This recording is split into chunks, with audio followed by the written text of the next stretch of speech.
about GMOs, getting the word out about GMOs. Most people will be about 0.2. How many people are low? 1 to 20, raise your hand. Not very active in talking about it. 20 to 40, any more active? 40 to 60? 60 to 80? 80 to 100? Any 120s like me? All right, that's the pretest. We're going to see how you know yourselves after the talk to see if any changes going forward. Now, a friend of mine, Steve Drucker, is an attorney, and he filed a lawsuit against the FDA for their original 1992 law. And that forced 44,000 documents to be made public. So he and a team of others started going through the documents. And what did they discover? They discovered that this sentence was a lie. A complete lie. Total, absolute lie.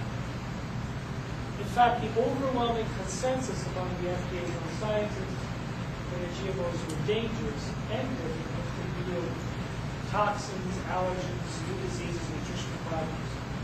They heard their superiors, which was Michael Taylor, and that did nothing. Now, Michael Taylor was not just put there coincidentally. The first Bush administration actually told the FDA to promote biotechnology. And so they were told to fast track. So when the commissioner handed the White House the policy, he said this is keeping in line with the White House's instruction for the fast, safe deployment of GMOs in the food supply.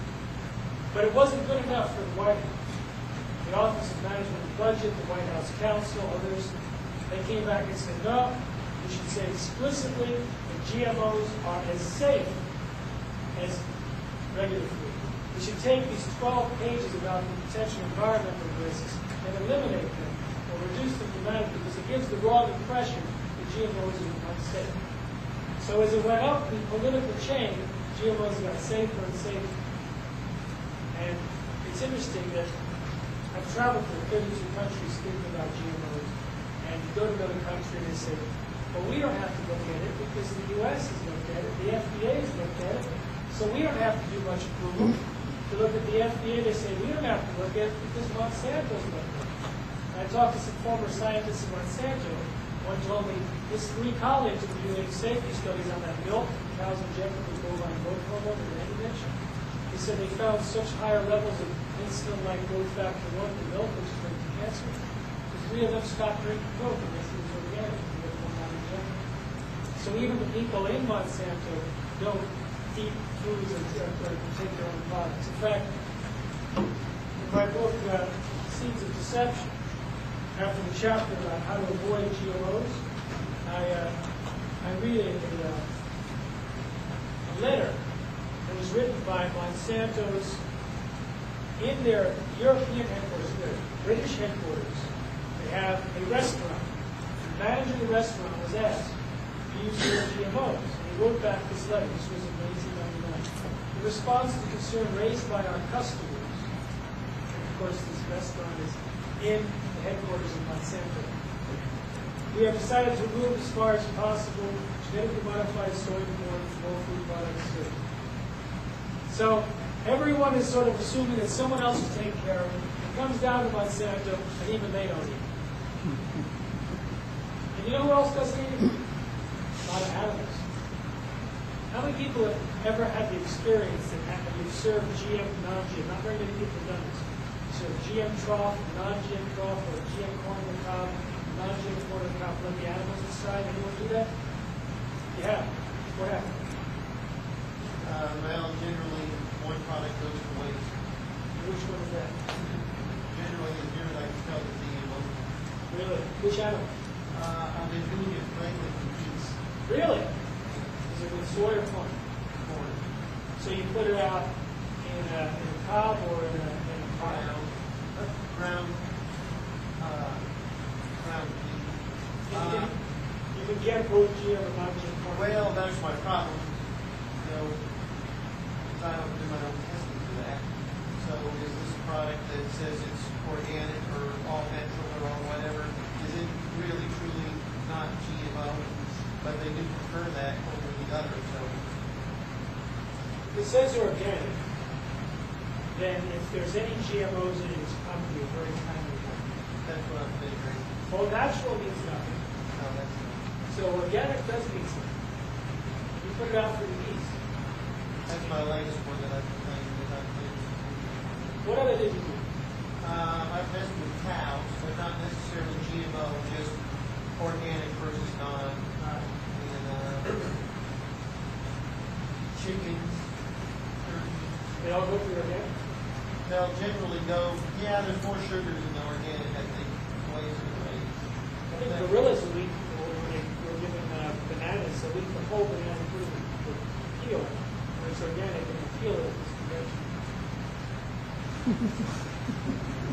So this is very interesting. Listen, if you ever get a video of animals eating one and not the other, then I'd like to get that video. Yeah. There's a gentleman that I know, he's a retired Navy, does organic meat primarily. He noticed some of the migratory birds, and I forget the other ones that were endangered. What was the? No, not the Crane? There's an endangered. It's a crane, got the cranes on over his property. He said he's seen them way up high, and all of a sudden he sees up his little detour down in his tracks. Now, how do they know from way up here? I have no idea, but all things he meant to meet electromagnetic signatures, which may be on our sensory waves. Yeah. You know, I'll tell you, they had these rats that were fed genetically modified tomatoes. It was the first crop that was quote approved by the FDA. And the rats refused to eat tomatoes. And which is like, you know, we should all call the rats. And then, not only them, but Howard Bligger in northwestern Iowa told me he grew a few rows of GM corn, and then took that corn just as a test, put some in one part of the trough and then non-GM in the other, and all the cows gathered around the non-GM. So he told his friends, and so a number of farmers in Iowa, maybe 7 of them, would allow 2 cows into the pen. And they'd have a trough of GM in front and a trough of non-GM, and they'd snip, walk around, eat the non-GM, come back, maybe sniff the taste and walk away. And they were pigs. So they would do it over and over again for 2 years. And every time the cows and the pigs would enjoy the GM. And I'm in India, where they feed cottonseed cake to buffalo. Most of the buffalo in the state of Haryana are refused to eat cottonseed cake.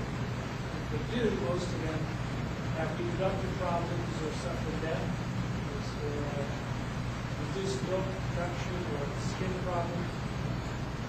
And someone else had some geese visiting. They were staying in the lagoon area year-round, for some reason in Illinois, and they were eating the soybean. But one year the farmer planted half the field of GM soy around the ready, and the geese only stayed on the other side, eating all the non-GM soy. And then cows were let loose into a cornfield, eat stubble, and walk right past the cornfield to the non-GM corn. In one case, broke the fence down to get to the non-GM corn, better than the two. And you have deer and elk and raccoons and squirrels and mice. Also, some friends of mine who bought some GM corn and non-GM corn in the cob, put it in bags and put it in the store to do the squirrel experiment. It's pretty amazing for the squirrel experiment. Well, they left it there, they forgot about it. And in September, they discovered it, and the mice had done the study for it, broke it into the non-GM, ate it all, never touched the GM. So it's our job to get humans up to the level of animals. But we don't have that sixth sense, so I'm going to make sure everyone has options to take a non-GM shopping bag with you as you need to. So, let's go through some of these slides here. This is the flavor statement tomato. There's the rat that refused to eat it. There's the animals that refused to eat it. There's the corn. That's the mice experiment. That is a picture of the bag of corn that the mice ate on the left. When they fed the mice the tomatoes, 7 to 20 developed stomach leaks, and 7 to 40 died within 2 weeks. It didn't stop the FDA from saying no problem. Well, political appointees said no problem. The actual memos that were public in the lawsuit had questions like, there is no demonstration of reasonable certainty of no harm, or unanswered questions still repeat. Now this guy, Dr. Arpad Pusztai, is a friend of mine, but originally he was hardly known in the world outside of the scientific community, but in the scientific community he was quite famous, the world's leading expert in this field. He studied a type of protein called lectins, and he was working at the top nutritional institute in Europe. And he was given a grant by the UK government to figure out how to test the safety of GMOs. So he took, he had about 20 or 30 people working with a grant in 3 different institutions, and their protocols were supposed to be implemented into the EU as the requirements for any GMO that was going to be served. They had to go through this protocol, but he had to clear the protocol first. So he created a potato that was genetically engineered to produce an insecticide. He fed that to a group of rats with a completely balanced diet. The second group got a natural potato. The third group got a natural potato plus one other thing. GM potato was engineered to produce an insecticide. They put the insecticide directly into the meal of these rats. So GM potato that produces its own insecticide, non-GM potato, and a non-GM potato plus an insecticide, the same insecticide. But only these rats got sick. Only the rats that ate the genetically modified potato ended up with potentially precancerous cell growth in the digestive tract, stomach, brain, livers, intestines, partial atrophy of the liver, and damage to the immune system. Here's a picture of the intestinal walls on the right, prolific cell growth, which is potentially precancerous. And this is the stomach line. Now, he went public with his concerns about the problems on TV. He was invited to speak on television. His director said that's fine. He was interviewed. Soon after the interview came out, and he was a hero at his prestigious institute because the press went wild over Europe. Because top scientists doing research on GMOs saying he wouldn't eat it, saying that he doesn't think it's right to use the population as guinea pigs. And his director took over all the press, redirected Arpad Pusztai's phone to the director's office, redirected the facts, so that Arpad didn't even know why he wasn't getting any calls. Given his family conviction, the director was telling the press how great research it was. For 2 days, he was on top of the world, thinking his institute was going to get all sorts of money to follow up research. But what he got instead was 2 phone calls from the Prime Minister's office. And this director, Philip James, had been groomed to become the head of an agency that had to be able to perform, the Food Standards Agency. Everyone knew he was going to be the director because he was the Prime Minister's guy. And he was getting a call from the Prime Minister's office, 2 of them, 2 calls. We don't know exactly what was said, but we can probably guess because the Prime Minister's office was very pro-GM. They've been telling the whole population GMOs are safe. They've given a grant to Dr. Pusztai to prove that it was safe, to convince the skeptical public. And here it was, the press throughout Europe going wild about the unsafety of GM food. So the next morning, Arpad Pusztai, who had been in this institute for 35 years, was summoned before the director. And there was all the top brass and the lawyer and everyone.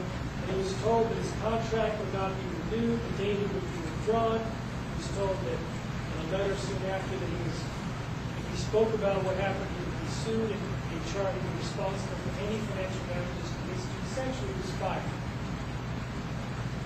And they never implemented his protocols, never gave him back his data. His 20-member team was disbanded. And he couldn't speak to anyone about what happened. No one could speak to him. Instead, they destroyed his reputation. Well, they tried.